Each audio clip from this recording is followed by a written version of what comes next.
ગુલ્ફી તો તમે બહારની બહુ જ ખાધી હશે, પણ ઘરની બનાવેલી નહીં, કેમ કે ઘરે બનાવવામાં આટલી ઝંઝટ કે આટલી માથાકૂટ કોણ કરે? એના કરતાં તો બજારમાંથી ખાઈ લેવી સારી. વળી ઘરે બનાવવામાં શું નાખવું, શું લાવવું, કેટલો ટાઈમ થશે, વળી એ ટેન્શન કે આપણી ગુલ્ફી જામશે કે નહીં, સારી બનશે કે નહીં.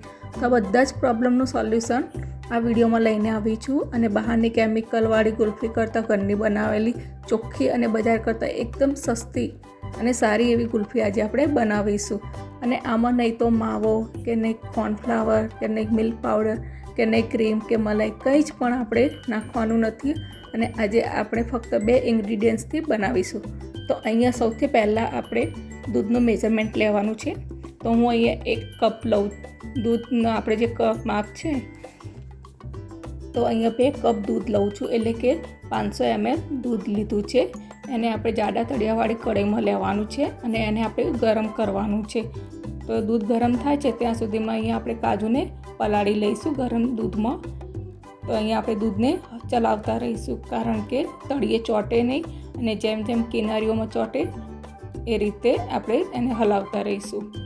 તો અહીંયા હું થોડું 2 ટીપા પાણી રેડું છું કે જેથી આપણું દૂધ કિનારીમાં ચોંટે નહીં.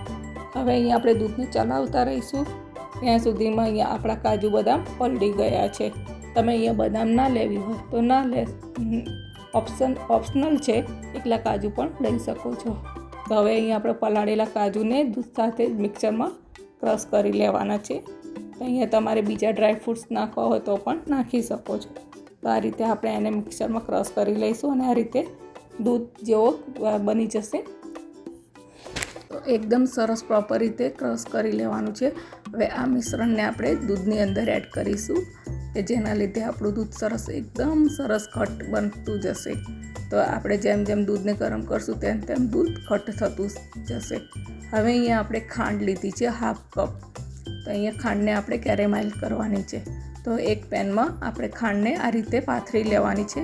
જ્યાં સુધી ઓગળે નહીં ત્યાં સુધી આપણે એને હલાવવાની નથી. સહેજ ખાંડ ઓગળવા માંડે એટલે એને આપણે સારી રીતે આ રીતે મિક્સ કરતા જઈશું. અને ગેસની ફ્લેમ એકદમ મીડિયમ ટુ સ્લો રાખીને આ રીતે ખાંડને આપણે કેરેમલ કરવાની છે. તો આ રીતનો ગોલ્ડન કલર જેવો થાય ત્યારબાદ આપણે જે દૂધ ઉકળે છે એની અંદર એડ કરવાનું છે. તો પહેલાં તો અહીંયા આપણે થોડું ખાંડ જે કેરેમલ છે એના લીધે થોડો ગાંઠો વળી ગયો હશે, તો એને જેમ જેમ ગરમ થશે એમ એ ઓગળી જશે. અને આપણું દૂધ પણ જુઓ એકદમ સરસ કલર આવી ગયો છે અને દૂધ પણ સારી રીતે જાડું થઈ ગયું છે. અને અહીંયા આપણા દૂધની ક્વોન્ટિટી જે હતી એ અડધી થઈ ગઈ છે. તો અહીંયા આપણે ગુલ્ફી માટેનું દૂધ રેડી છે. તો આ રીતે આપણે ઠંડુ થવા દઈશું રૂમ ટેમ્પરેચર ઉપર. અને ઠંડુ થઈ જાય ત્યારબાદ તો હવે આપણું દૂધ 1 કલાકની અંદર ઠંડુ થઈ ગયું છે.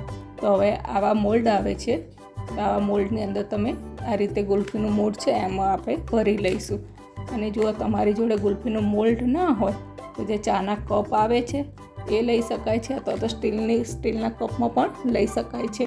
તો આ રીતે મેં કપની અંદર ભર્યું છે અને હવે એને આપણે ફોઇલ પેપરની મદદથી પેક કરી લઈશું કે જેથી અંદર ક્રિસ્ટલ બરફ ના જામે. અને હવે એને આપણે આ રીતે સ્ટીકથી પેક ભરાઈ લઈશું અને ફ્રીજમાં લગભગ 6 થી 7 કલાક માટે આપણે એને મૂકવાનું છે. અહીં અમે ઓવરનાઇટ મૂક્યું હતું.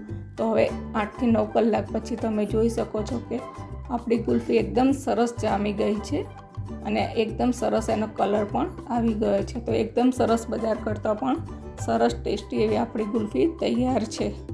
તો બજારમાંથી લાવીએ એના કરતાં આ રીતે ઘરમાં બનાવીએ તો ગુલ્ફી એકદમ સરસ નેચરલ ગુલ્ફી બનશે અને ખાવામાં પણ ખૂબ જ ટેસ્ટી લાગશે. તો તમે આ રીતે ઘરે પણ ટ્રાય કરી શકો છો. અને આ રીતે એની ઉપર આપણે કાજુ બદામને પિસ્તાને આપણે ડેકોરેશન કરી લઈશું. તો તમને મારો આ વિડીયો કેવો ગમ્યો અને મારી રેસીપી કેવી ગમી એ કોમેન્ટમાં જરૂરથી કહેજો. અને આગળનો વિડીયો જોવા માટે ચેનલને લાઈક સબસ્ક્રાઈબ કરતા રહેજો. ચલો બાય, મળશું આવતા નવા વિડીયોમાં.